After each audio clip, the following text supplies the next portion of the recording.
correctamente. Dijo el pastor Saúl que predicamos el Evangelio eterno, ¿eh? Entonces, vamos a tratar de mantenernos en ello. Mire, quisiera utilizar la introducción, una introducción previa, en el sentido de solamente recordarnos cómo los salmos, que es por donde estamos pasando, amados, nos enseñan a cantar, ¿no? Acabamos de cantar hace un momentito. Nos enseñan a adorar correctamente, nos instruyen en el desaliento, cómo pasar el desaliento correctamente, cómo lamentarnos correctamente, cómo confesar el pecado correctamente. Y en esta ocasión aprenderemos cómo tratar con el temor correctamente también. Hace algunas semanas el Señor puso una carga muy especial en mi corazón por la iglesia, específicamente en el área de cómo estamos lidiando con el temor, cómo estamos tratando con el temor en nuestras vidas. ¿Estás experimentando soledad? ¿Estás experimentando desaliento?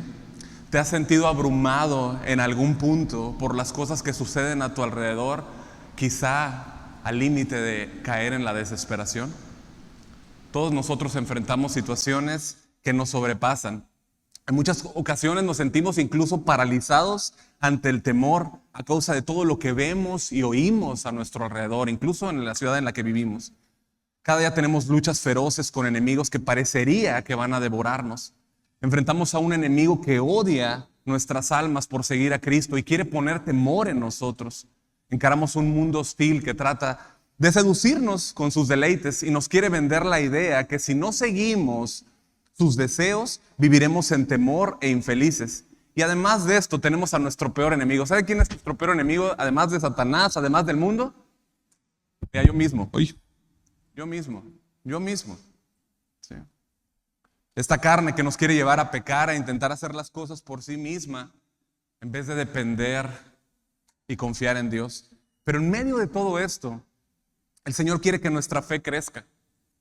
Él quiere que sepamos que Él está con nosotros y que no nos está sucediendo nada que Él no nos hubiese advertido antes. Él dijo en Juan 16:33, estas cosas os he hablado para que en mí tengáis paz. En el mundo tendréis, ¿qué? Aflicción, pero confiad, yo he vencido al mundo. El salmo que veremos esta mañana y le invito a ir es el Salmo 56. En este salmo aprenderemos cómo ser libres del temor al confiar en Dios y su palabra. Le pido que si usted llega ahí, por favor, se ponga en pie y leamos juntos.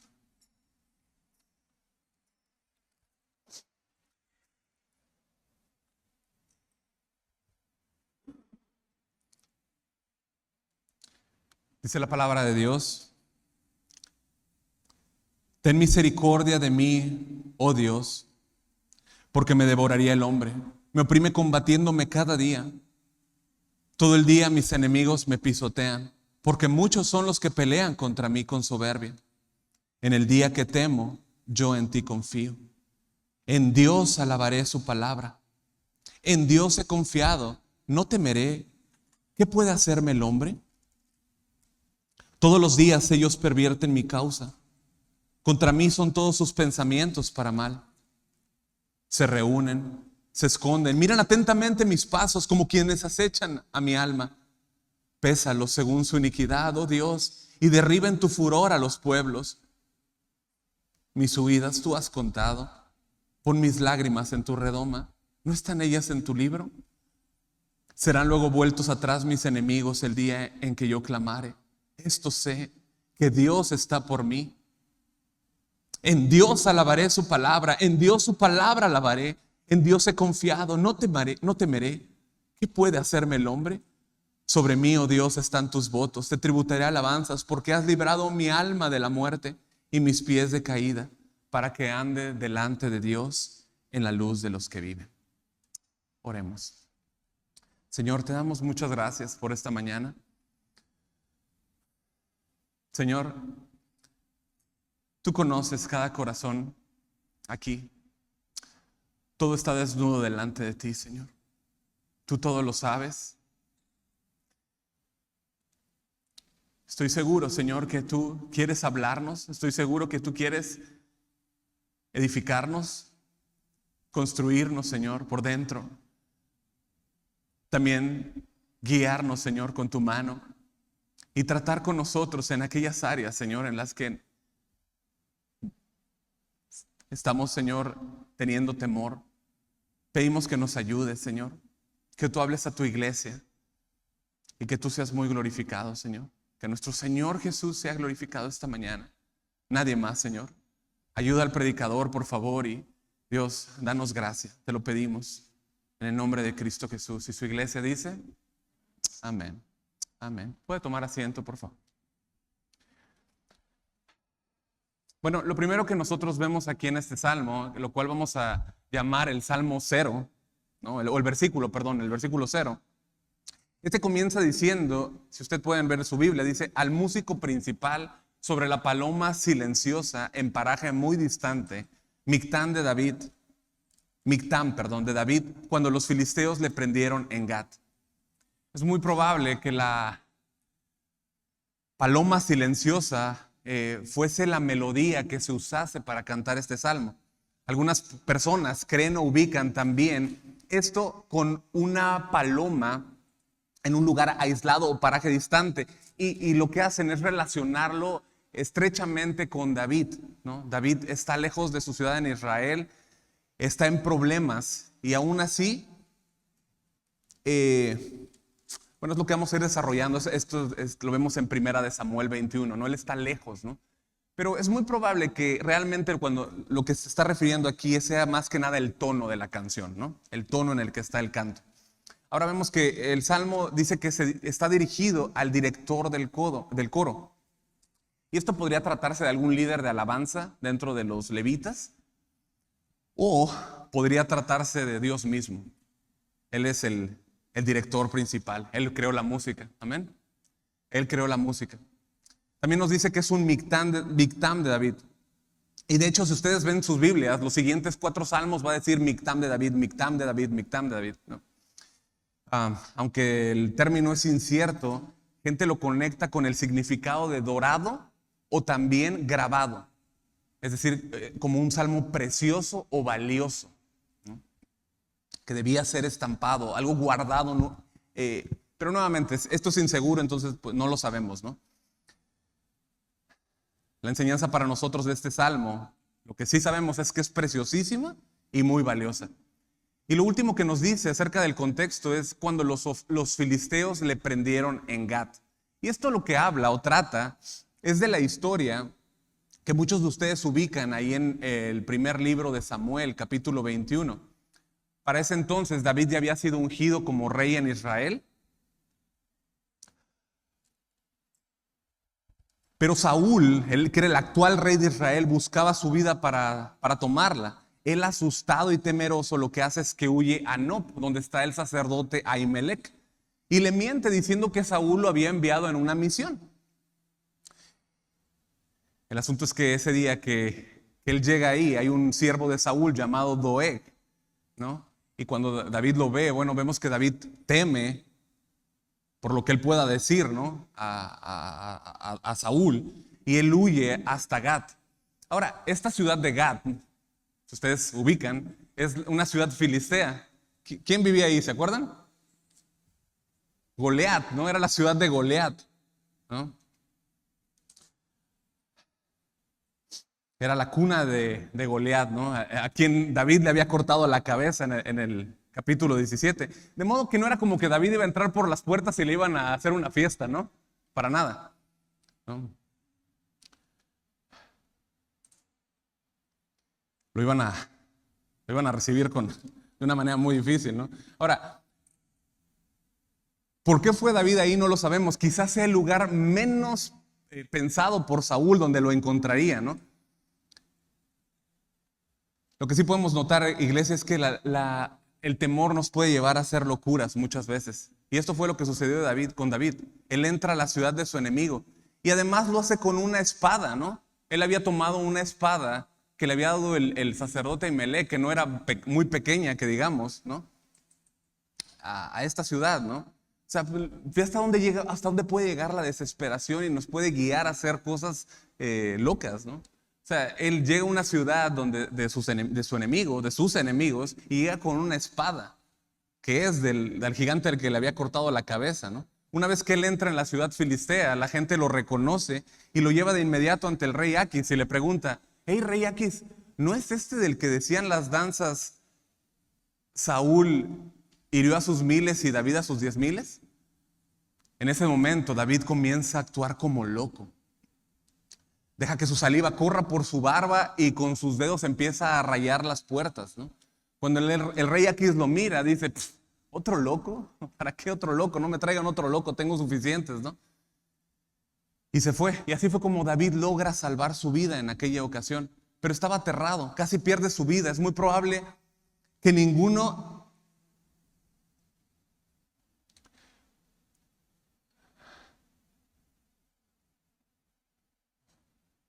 Discúlpenme, tengo aquí una nota. Pero bueno, es muy probable, ¿no?, que aquí ninguno en este lugar haya tenido que pasar por una situación como la de David, ¿no? ¿O alguien aquí ha huido del gigante, algún gigante? ¿Alguien le ha cortado una cabeza a algún gigante? Jamás, ¿no? Pero ¿cuántos sí podrían identificarse con David al encontrarse en ocasiones bajo mucha presión? Cansados de tener que tratar constantemente con una situación, enfrentando oposición de gente que se levanta en contra nuestra, ¿no? ¿Cuántos se identifican? Gente que nos calumnia, gente que piensa mal contra nosotros. ¿Cuántos de nosotros podríamos ser conducidos a tener miedo o sentirnos solos en momentos en que, aún habiendo gente a nuestro alrededor, nos sentimos solos? ¿Cuántos se identifican? Que sentimos esa soledad y aun cuando puede haber gente cerca nuestra, nos seguimos sintiendo solos. No porque no puedan ayudarnos o no quieran ayudarnos, pero es simplemente que no entienden.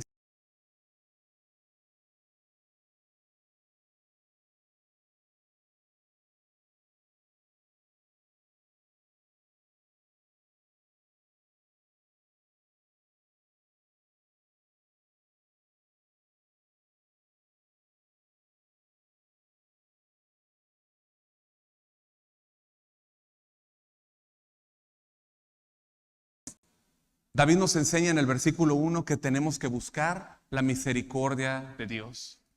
Buscar la misericordia de Dios es nuestro primer punto. Mira el versículo 1. Dice: ten misericordia de mí, oh Dios, porque me devoraría el hombre. Me oprime combatiéndome cada día. Todo el día mis enemigos me pisotean, porque muchos son los que pelean contra mí con soberbia. David enfrenta tanto enemigos filisteos como enemigos de la casa de Saúl. Y él entendió que su ayuda, ¿no?, contra cualquier cosa que pudiese enfrentar, o sea, la única ayuda que él podía tener, solo podía venir del Dios misericordioso. Fíjate, no por quién era David, no porque lo mereciera, sino por quién es Dios. Él clama: ten misericordia de mí, oh Dios. Eso es lo que tú y yo debemos clamar, por misericordia. Misericordia. Y la verdad es que no la merecemos, ¿estamos de acuerdo? No merecemos ninguna misericordia. Pero nuestro Dios, a pesar de quienes somos, Él es misericordioso y está dispuesto a perdonarnos y a socorrer a todo aquel que clama por ayuda. Fíjate cómo lo menciona el Salmo 103, 8. Dice: misericordioso y clemente es Jehová, lento para la ira y grande en misericordia. La misericordia podríamos decir que es la inclinación a tener compasión por aquellos que sufren y entonces ofrecer ayuda. Y David sabe que solo aquel que es grande en misericordia puede ayudarlo. Por eso él clama por su ayuda. David no se está quejando de su situación, no se está quejando de que las cosas le están saliendo mal. Él lo primero que hace es clamar por misericordia, reconociendo que que la necesita. Él reconoce sus miedos y dice: Señor, tengo temor, ten misericordia de mí. Él pide ayuda, ayúdame. Ustedes recuerdan la historia de Bartimeo ahí en el Evangelio de Marcos. Cuando escucha que Jesús está cerca, Él no se queja de su condición, él no dice, bueno, es que estoy ciego. Él dice lo siguiente, él comenzó a dar voces y a decir, Jesús, hijo de David, ten misericordia de mí. Ten misericordia de mí. Iglesia, ¿por qué a veces nos es tan difícil pedir misericordia a Dios? ¿Por qué a veces tratamos de solucionar muchas veces las cosas con nuestras propias fuerzas? En vez de ir al trono de gracia, a donde tenemos acceso para entrar libremente y clamar por misericordia. Bartimeo pidió misericordia y la recibió. David pidió misericordia a Dios, que se deleita en misericordia y ayuda a los oprimidos, y le fue dada. Y tú y yo debemos también clamar a Dios, quien es la fuente de gracia y misericordia inagotable. Dios está siempre dispuesto para darnos su misericordia y socorrernos con nuestras cargas. El apóstol Pedro dice en su primera carta, capítulo 5, versículo 7, echando toda vuestra ansiedad sobre Él, porque Él tiene cuidado de vosotros. Mira tu Biblia, por favor, en el versículo 1.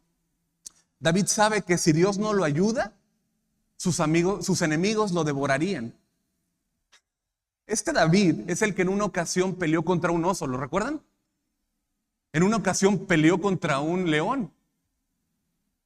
Sí. Por defender a una oveja.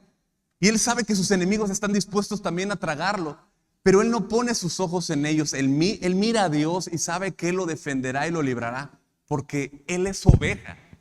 Él es la oveja de Dios. Le pide misericordia, le pide que lo ayude. Y sus enemigos son muchos, pelean contra él constantemente con esa arrogancia. David está desgastado de pelear, desgastado de huir. Y fíjate, el versículo 1 dice que los enfrenta cada día. Versículo 2, todo el día. Versículo 5, todos los días. Parece que no acaba su batalla. ¿Te das cuenta? ¿Cuántos se identifican con eso? Estamos peleando y peleando y peleando y parece que las cosas no mejoran. Parece que es un enemigo contra el que estoy peleando constantemente. Estás constantemente peleando en tu mente con pensamientos que te llevan hacia el temor, que te dicen que no vas a llegar hasta el final, que te preguntan arrogantemente, ¿para qué sigues caminando y luchando? ¿Qué no ves que vamos a ganar? Esos pensamientos no vienen de Dios. Esos pensamientos son dardos de Satanás. Esos pensamientos provienen del mismo infierno. Satanás es el padre de mentira, como nos enseña Juan 8:44. Cuando habla mentira, de suyo habla porque es mentiroso y padre de mentira. En ese momento, iglesia, cuando esas mentiras llegan a tu vida, quizá por la boca de hombres que se levantan en contra nuestra y enfrentamos temores, debemos orar y clamar a Dios. ¿Qué debemos de decirle? Ten misericordia de mí, oh Dios. ¿Me siguen? Ten misericordia de mí, oh Dios. Carlos Spurgeon escribió, cuando la boca abierta de los pecadores se enfurece contra nosotros, debe abrir nuestras bocas en oración. Ahora, déjame preguntarte algo porque quizás es algo que tú te estés preguntando. ¿Quiere decir entonces esto, hermano, que el temor no es real? ¿El temor es algo imaginario? ¿El temor es algo que yo creé en mi mente que realmente no existe? No, en absoluto, para nada. El temor es una realidad en el ser humano. La Biblia no censura en ninguna ocasión cuando los siervos han tenido temores. Tenemos muchos ejemplos en la Biblia. Sin embargo, en medio de ello, este salmo quiere enseñarnos una declaración de fe en medio de la realidad del temor. ¿Sí? Sentir temor es normal, es una advertencia emocional en nuestro cuerpo que nos avisa que algún daño, se aproxima. Podríamos decir que el miedo es una emoción que inicia o que nos da el banderazo para que escapemos de aquella situación, de aquel peligro, de aquella amenaza, ya sea real o ficticia. ¿Sí? En otras palabras, la función que tiene el miedo es que nos preserva la vida, ¿no? Nos lleva a la supervivencia. Y desde la antigüedad el miedo se ha usado incluso como instrumento para dominar a la gente. Ustedes seguramente saben, pero en algunas culturas incluso se usaba el miedo para infundir temor a las personas, ¿no? Por ejemplo, el miedo al Dios de la naturaleza, ¿no?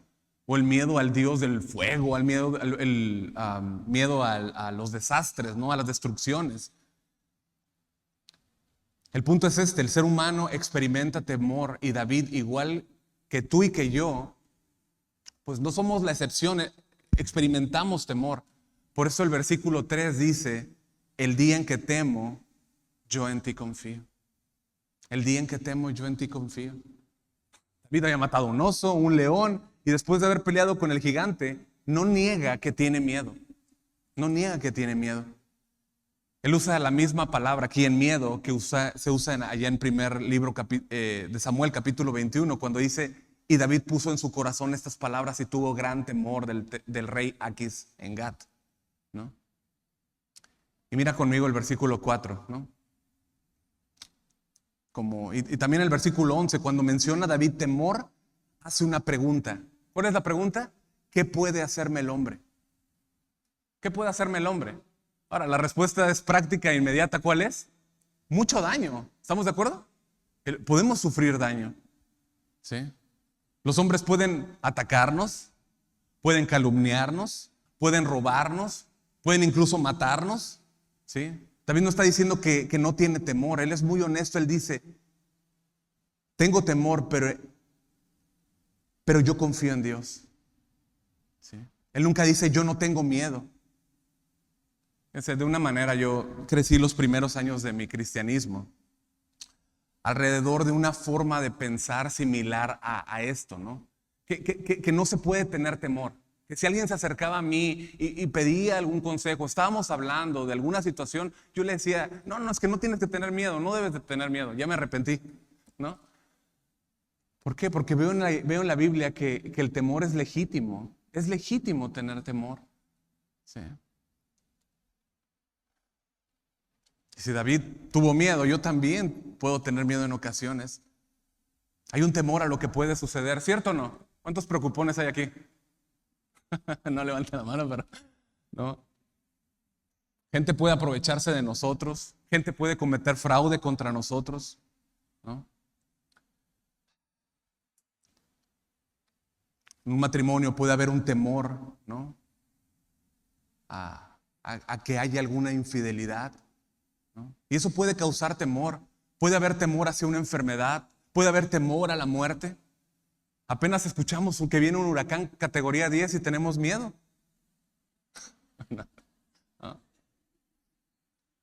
No fue exagerado, ¿no? Pero hace poco experimentamos ciertos temblores, ¿no? Aquí, ¿no? Y gente estaba con mucho temor. Me tocó hablar con gente que en verdad estaba en un temor, ¿no? Por estos temblores, ¿no? La verdad es que nos asusta que pueda suceder. Y una de las características del miedo es que puede paralizarnos, ¿sí? La ansiedad y la preocupación a lo que pueda suceder, aun cuando puedan ser cosas bien pequeñitas, nos pueden paralizar, pueden ponernos en ansiedad, pueden ponernos en temor. Y verás, amada iglesia, amado hermano, David llegó a tener momentos de temor como lo tienes tú y como los tengo yo. Pero el punto que él destaca, y el punto de mi mensaje esta mañana es este: ¿cómo trato con el temor? Bueno, David nos da una declaración de confianza porque él aprendió cómo tratarlo. Él comienza diciendo en el versículo 3, y esto en la nueva traducción viviente dice: pero cuando tenga miedo, en ti pondré mi confianza. Cuando eso suceda, cuando tenga miedo, en ti pondré mi confianza. Fíjense que él salta del temor a la fe. Cuando el temor tocaba su puerta, él lo que hacía es proclamar con valentía que confiaba en Dios, aunque estuviera en momentos de temor. ¿Me van siguiendo? Pero siendo honestos, ¿no? ¿Cómo es que tú y yo podemos saltar junto con David de un momento a otro, de la tormenta del temor al dulce verano de la confianza en Dios? ¿Cómo es que David brinca del temor a lo que pueden hacerle los hombres, a preguntarse: ¿qué puede hacerme el hombre? ¿Cómo es que esto sucede? Bueno, la respuesta es que la base de nuestra confianza es Dios. La razón por la que David puede pasar del temor a la fe se encuentra en el mismo texto. Mira tu Biblia, amada iglesia. Dice, versículo 3, yo en ti confío, en Dios alabaré su palabra. La Nueva Traducción Viviente dice, en ti pondré mi confianza. Escucha, alabo a Dios por lo que ha prometido. Cuando David pide ayuda a Dios en medio de su situación, por un lado, pone su confianza en Dios, dice, yo en ti confío, pero también pone su confianza ¿en qué? ¿En qué? En su palabra. En su palabra. ¿Sí? En Dios alabaré su palabra. Lo repite también en el versículo 10. En Dios alabaré su palabra, en Jehová su palabra alabaré. David declara que su confianza, o declara esta misma confianza alabando la palabra de Dios. Él no niega sus temores, él no niega la presencia de sus miedos, ¿sí? Están ahí, pero decide no poner sus ojos en ellos. Sus temores no determinan su destino. Él pone por encima lo que Dios ha dicho. Sus ojos están fijamente colocados en el carácter de Dios. ¿Quién es Dios? Y lo que Él ha revelado en su palabra. Él tiene hasta este momento el Pentateuco, ¿no? Los 5 libros, ¿no? Solo una parte de nuestra Biblia, ¿no? Los 66 libros. Pero pudo encontrar en ellos la autorrevelación de Dios para él. Ahora, él podría también estarse refiriendo a la promesa que él recibió, ¿no? Allá en primer capítulo de Samuel, el primer libro de Samuel, capítulo 16, donde Samuel le anuncia que será el rey, ¿no? Él puede estar también refiriéndose a esto. El punto es que David no tenía su confianza en cualquier cosa. No tenía su confianza en sí mismo. ¿Qué es lo que te enseña el mundo? Confía en ti mismo, ¿no? Pon tu confianza en ti, ¿no? En lo que tú puedas hacer. Incluso en iglesias se enseña eso, que debes de confiar en ti mismo. Que saques el campeón que hay en ti, ¿no? Pero no David, y tú y yo tampoco. Nuestra seguridad y confianza está colocada en el carácter de Dios, en cómo Él se ha revelado por medio de su palabra. Y es que, mis amados, la palabra de Dios está vinculada a quién es Él. Déjame repetirte esto. La palabra de Dios está vinculada a quién es Él. Ella es la que nos revela quién es Dios. Fuera de la palabra de Dios no sabemos quién es Él. ¿Has pensado en eso? No sabemos quién es Él. De ahí el grave problema cuando en una iglesia la palabra de Dios es puesta a un lado. ¿Sí? La palabra debe ser el centro de absolutamente todo lo que hacemos como iglesia, comunidad bíblica. Debe ser la palabra, hermanos. La palabra debe ser el centro de todo lo que sucede en mi vida como familia. La palabra debe ser el centro de todo lo que sucede en mi vida como individuo. Ella es la que nos enseña y nos revela quién es Dios. Nuestra adoración al momento de cantar debe surgir de la verdad de quién es Dios. ¿Quién es Dios? Tú nunca cambias, Dios. ¿Has pensado en eso? Dios no cambia, tú nunca cambias. Si tú dijiste que me amabas, me amas hoy y me amarás por la eternidad. Porque con amor eterno te he amado. Por tanto, Él nos ha prolongado su misericordia. Por eso yo puedo clamar a Él y decir, ten misericordia de mí, oh Dios. Es en la palabra donde encontramos la verdadera adoración. De ahí fluye. Porque la palabra nos dice quién es este maravilloso, glorioso, justo, temible, terrible, bondadoso Dios. Dios se muestra a nosotros y nosotros respondemos a su revelación. Así es como funciona. Él se revela a nosotros y nosotros respondemos a su revelación. Por eso es que Pablo, después de que pasa 11 capítulos en Romanos, hablando de toda la obra de redención, todo lo que Dios ha hecho por nosotros, en el capítulo 12 cierra o concluye diciendo, por consiguiente, hermanos, os ruego por las misericordias de Dios, que presentéis vuestros cuerpos como sacrificio vivo, santo y aceptable a Dios, que es vuestro culto racional. La consecuencia más lógica de lo que Dios ha hecho y cómo se ha revelado a nosotros esa adoración a Él, lo cual se traduce en confianza hacia Dios y lo que Él ha dicho de sí mismo. Si nosotros invertimos o modificamos el orden de esto y alejamos su palabra, terminaremos colocándonos a nosotros en el centro y por ende nuestra adoración hacia quién cree que va a estar enfocada. Hacia nosotros mismos, hacia nosotros mismos. ¿Sí? ¿Cómo me puedo sentir mejor? ¿Cómo puedo satisfacerme yo mismo? ¿Cómo puedo proveerme todo lo que necesito o pienso que necesito? David alaba a Dios por cómo Él se ha revelado en su palabra. Como se ha mostrado como el Dios omnipotente que es, el Dios que creó el cielo, la tierra, el mar y todo lo que en ellos hay. Y David sabe muy bien que el Dios a quien él pide ayuda es Dios por sobre todo, porque se lo ha revelado en su palabra, de modo que dice: Dios, yo sé quién eres tú. Tú eres el Dios que está por encima de su creación. Por lo tanto, en base a esto es que él puede decir: ¿qué puede hacerme el hombre? ¿Me sigues? Y sí, ya vimos que puede hacernos mucho daño el hombre, pero el punto es que si tú pones en la balanza el mayor daño que el hombre puede hacernos o el mundo, ¿cuál es? Lo que dijo Jesús. Sí, Jesús le dijo a sus discípulos que no debían de temer esto. Y no temáis a los que matan el cuerpo, mas el alma no pueden matar. Temed más bien a aquel que puede destruir el alma y el cuerpo en el infierno. ¿Sí? ¿Qué puede hacerme el hombre? Esto. ¿Qué puede hacerme Dios? Si tú pones lo que Dios puede hacer por nosotros y lo que ya ha hecho en el otro lado de la balanza, ¿sí? Tú puedes decir juntamente con el apóstol Pablo: si Dios está en favor de nosotros, ¿quién puede ponerse en nuestra contra? Bueno, a través de esta situación es que la fe de David se hizo más robusta en Dios y su palabra. Y es en medio de nuestras pruebas, iglesia, que también nuestra fe crece. Para que nuestra fe crezca, tienen que haber problemas. Para que nuestra fe se haga más robusta, tiene que haber situaciones difíciles. ¿Sí? Pero es ahí donde nuestra esperanza aumenta. ¿Sí? Cuando tememos, cuando ese día llegue, cuando suceden cosas, cuando eso pase, es que podemos confiar en Él, porque Dios es Dios. Amén. Ahora mira, los versículos 5 al 7 vemos las luchas que atraviesa David. Dice: todos los días ellos pervierten mi causa, contra mí son todos sus pensamientos para mal. Se reúnen, se esconden, miran atentamente mis pasos como quienes acechan mi alma. Pésalos según su iniquidad, oh Dios, y derriba en tu furor a los pueblos. Fíjate, David no solamente enfrentaba un ataque continuo, ¿no? Todo el día, todos los días, ¿no? Pero además esas agresiones estaban rodeadas de maldad hacia él. ¿Sí?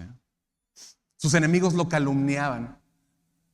Todas las maneras posibles que ellos pudieran utilizar, recurrían a ello, pervirtiendo el sentido de sus palabras. ¿Sí? No solamente aquí, pero en otras citas vemos cómo esto sucede con David, cómo lo acusaban de traidor, ¿sí? Cómo lo acusaban posiblemente de que había querido usurpar el trono, ¿no? Lo acusaban de que sus intenciones eran malas. ¿Sí? Y el salmista no puede estar seguro en ningún lugar, no importa dónde esté, siempre está siendo perseguido. Todos los días sus enemigos buscaban el momento adecuado para matarlo. ¿Y sabes cuál es la razón? Que él era el escogido de Dios. Él era el escogido de Dios. ¿Sí? De la misma forma, el creyente siempre enfrentará ese odio de parte del mundo. Y la razón nos la dio el Señor en Juan 15:19. Si fuerais del mundo, el mundo amaría lo suyo. Pero como no sois del mundo, sino que yo os escogí de entre el mundo, por eso el mundo os odia. ¿Sí? Bueno, David tenía que enfrentar todos los días ese odio. Todos los días sus enemigos lo acechaban, mirando cada movimiento que él hacía para arrojarse contra él. Era una guerra real. Y tú y yo, hermano, también tenemos un mundo que nos vigila, un mundo que nos observa. ¿Sí? Hay gente alrededor que nos odia, y nos odian porque odian a Jesús. Nos odian porque odian a Jesús, odian su señorío, odian que Él sea Dios, porque si Él es Dios, entonces, y Él es Dios, deben rendirle cuentas. Pero escogen odiarlo. Y como tú y yo llevamos su nombre, entonces no nos debe sorprender que por eso nos odian. David tenía que aprender a confiar cada día en el Señor y acudir a Él en oración. Es lo que vemos en todos los salmos y en todos los salterios, no salterios. Todos los salterios. Vemos Y sabes, lo precioso de los salmos es que los salmos nos ayudan a saber cómo orar genuinamente. Cuando mis motivaciones no son correctas en mi oración, yo puedo recurrir a los salmos para saber cómo orar. Sí. Y gracias a Dios que tenemos los salmos porque nos enseñan cómo David clama en su problema, cómo pide que Dios traiga justicia sobre sus enemigos. Porque son enemigos que pelean contra la causa de Dios. Él pide justicia porque estos enemigos pelean contra la causa de Dios. Y David pide que los derribe. Y tú y yo también debemos orar por la gloria de Dios, para que Él sea exaltado. Cada situación que atravesó David se tornó en una oportunidad de conocer más a Dios. Bueno, de la misma forma, iglesia, cada situación u oposición que enfrentamos tú y yo nos ayudan a acudir al trono de gracia, ¿cierto o no? ¿Cierto o no? Cuando pasamos por momentos difíciles, no nos llevan a ir al trono de gracia y pedir misericordia, y es ahí donde yo aprendo a conocer más a Dios. Sí. Aprender más acerca de quién es Él. Y fíjate, nota que David sigue en medio del problema. Dios no lo ha retirado, pero ha aprendido a conocer a Dios en medio de su problema. Yo sé quién eres tú, Señor. Yo sé quién eres tú. Yo confío en ti. ¿Sí? Él se acuerda que Dios no está también ajeno a su temor. Él aprende en medio de su dolor que Dios no está ajeno a su dolor. Dios conoce nuestro dolor. Él ahora tiene puestos sus ojos en Dios y recuerda que a Dios le interesa su sufrimiento y que la compasión de Dios está con David.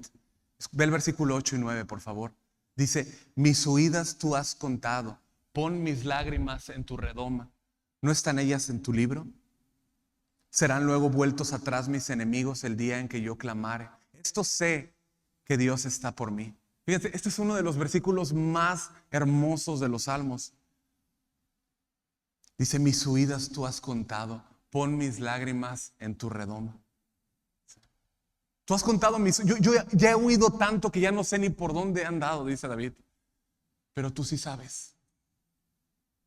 Tú sí sabes. Estoy huyendo todo el tiempo, soy un fugitivo, pero tú estás conmigo.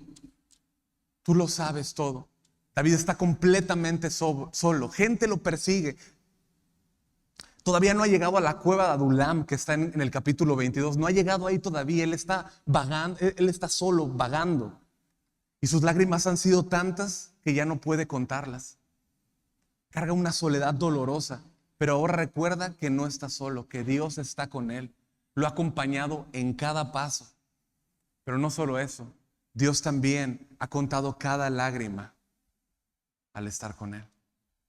Esta es una preciosa descripción de la tierna compasión de nuestro Señor Jesucristo hacia nosotros. Nuestro Señor cuenta cada vuelta que damos en la cama con aquella situación. Cuenta cada grito que damos en dolor. Cuenta cada clamor que damos a Él. Él lo conoce.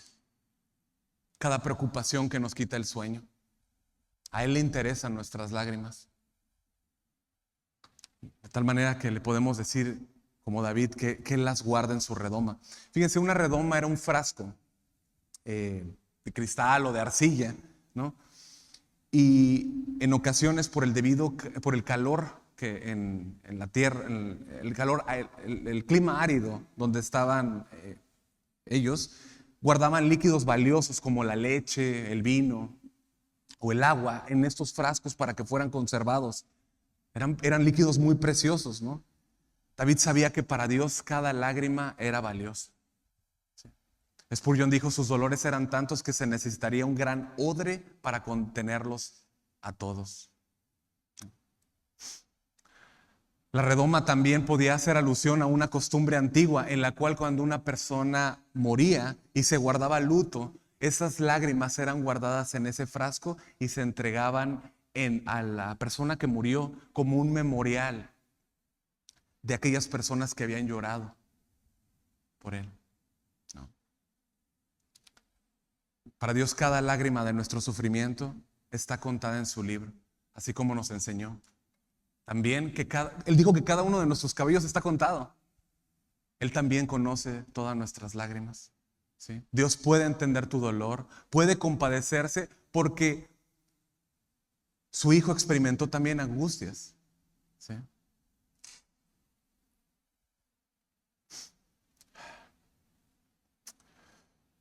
David no solo expresa su confianza en que Dios conoce su tristeza, que conoce su temor, y dice, esto sé que Dios está por mí. Wow. Esto sé que Dios está por mí. O sea, puede estar el mundo entero en tu contra, pero si Dios está de tu lado, tú estás del lado ganador. ¿Estamos de acuerdo? El mundo entero puede estar en tu contra, no importa. Pero si Dios está de tu lado, tú estás en el lugar correcto. El mismo infierno puede estar en tu contra, pero si Dios está por ti, ¿quién contra ti, mi amado?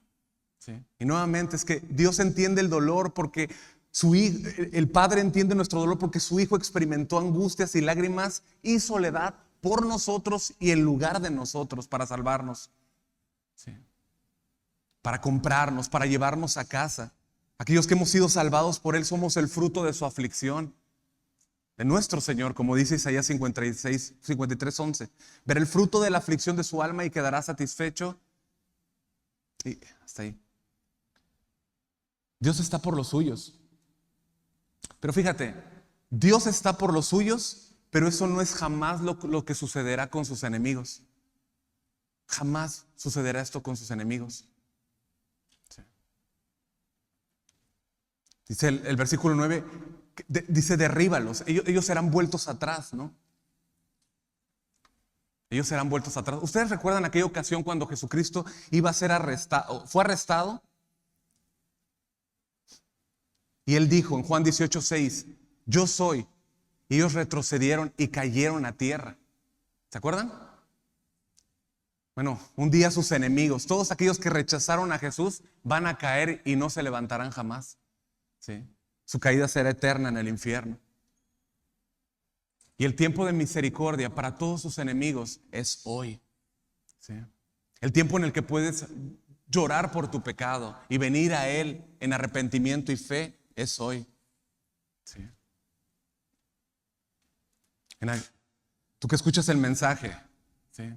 Y lo ignoras, hay de ti si tú te encuentras entre aquellos, en aquel lado, que no aceptaron el regalo de gracia, que no confiaron en Jesús. Hay de ti si estás entre los enemigos, porque tu destino será un lago de fuego, donde ya no habrá lugar para las lágrimas, sino, como dice el escritor de Hebreos, una horrenda expectación de juicio y de hervor de fuego que ha de devorar a los adversarios. La invitación a venir, tú que escuchas el día de hoy, está vigente. Es acércate al Señor. Tú no sabes si tendrás mañana. Ven a Cristo, confía en Él hoy. Encuentra en Cristo la gracia y el perdón que solamente Él puede dar gratuitamente. Solo Él puede dar el perdón y librar de la muerte. Y David lo sabe bien. Todo aquel que ha sido librado del pecado y de la muerte por la sangre del Cordero, es de donde brota esa adoración genuina y alabanza y confianza en Dios. Mira el versículo 10. En Dios alabaré su palabra, en Jehová su palabra alabaré. En Dios he confiado, no temeré. ¿Qué puede hacerme el hombre? Él repite que su confianza está solo en Dios y cimentada en lo que Dios ha prometido. Y se repite a sí mismo, ¿sí? Puesto que Dios está con él, dice, no temeré que pueda hacer el hombre. David concluye el salmo con gratitud y un deseo de compromiso delante de Dios. Mira el versículo 12 y 13. Dice, sobre mí, oh Dios, están tus votos. Te tributaré alabanzas, porque has librado mi alma de la muerte y mis pies de caída, para que ande delante de Dios en la luz de los que viven. David escapó de los filisteos y ahora su corazón, él está agradecido con Dios. Y eso es así es como luce un corazón agradecido por la gracia de Dios, pero continúa siendo agradecido, siempre. ¿Sí? Entiende que hay un propósito también en ello. ¿Sí? Fíjate, David dice, ¿me libraste? ¿Tú me libraste? ¿Para qué? ¿Qué dice su Biblia? Para que ande delante de Dios en la luz de los que viven. ¿Sí? Dios rescató y liberó a David, no para que David hiciera lo que quisiera con su vida. ¿Sí? Dios nos salvó a nosotros, nos libró de la muerte para que andemos en la luz de los que viven. Hay un propósito por el cual Dios nos llamó y nos eligió. Hay un propósito por el cual Dios nos rescató de la muerte, para que vivamos en la luz de los que viven. Si tú y yo estamos viviendo para nosotros, no estamos viviendo en la luz de los que viven, estamos viviendo para nosotros. Si pensamos que la salvación es entonces ahora el boleto para que yo haga lo que yo quiera, no estoy viviendo en la luz de los que viven. Si estoy escogiendo a diestra y a siniestra lo que yo quiero sin consultar a Dios, no estoy viviendo a la luz de los que viven. ¿Me siguen? Estoy viviendo para mí. Estoy viviendo para lo que yo quiero. Y de hecho, muchas veces vivir para nosotros es lo que produce temor en nosotros. Bueno, este salmo nos enseña a poner los ojos en Dios y su palabra. Es ahí donde encontramos la revelación de su carácter y de su amor. Y el amor echa fuera, ¿qué? El temor, todo temor. Sí. Es por eso que David alaba la palabra de Dios, porque ella trae luz a su vida. Y tú y yo también podemos alabar a Jesús, porque Cristo ha traído luz a nuestra vida. Juan 8:12, el Señor dijo: yo soy la luz del mundo, el que me sigue no andará en tinieblas, sino que tendrá la luz de la vida. Bueno, entonces este salmo, iglesia, nos ha enseñado cómo pasar del miedo a la fe si ponemos nuestros ojos en Jesús y en su palabra. No está diciendo que no vas a pasar por temores, sino que cuando tengas temores, ¿dónde tienen que estar puestos tus ojos? En la palabra de Dios. ¿En quién dice Dios que Él es? Sí.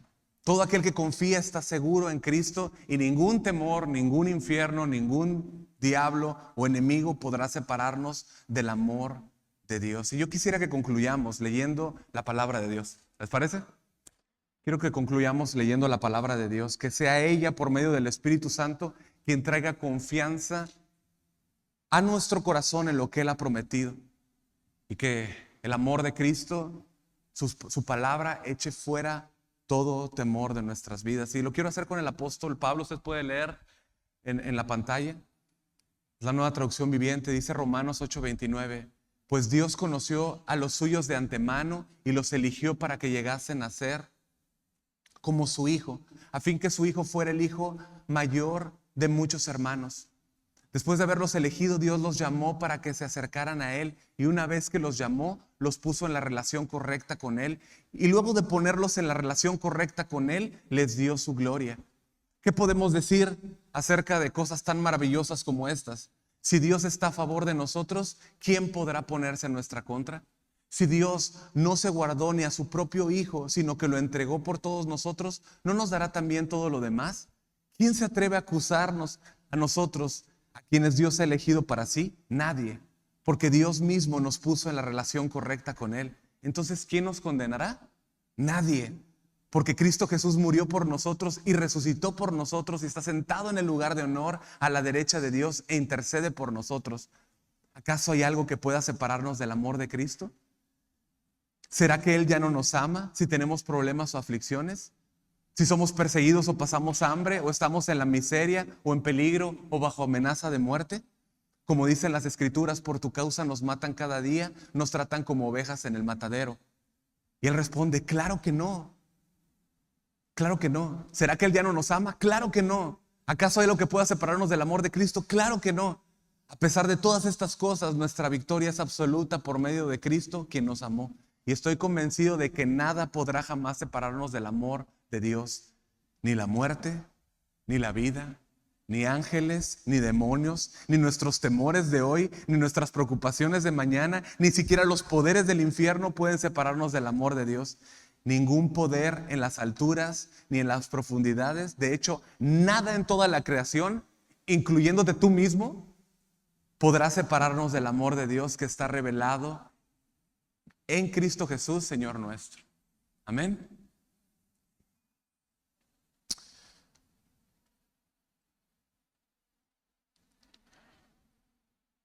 Vamos a orar, iglesia.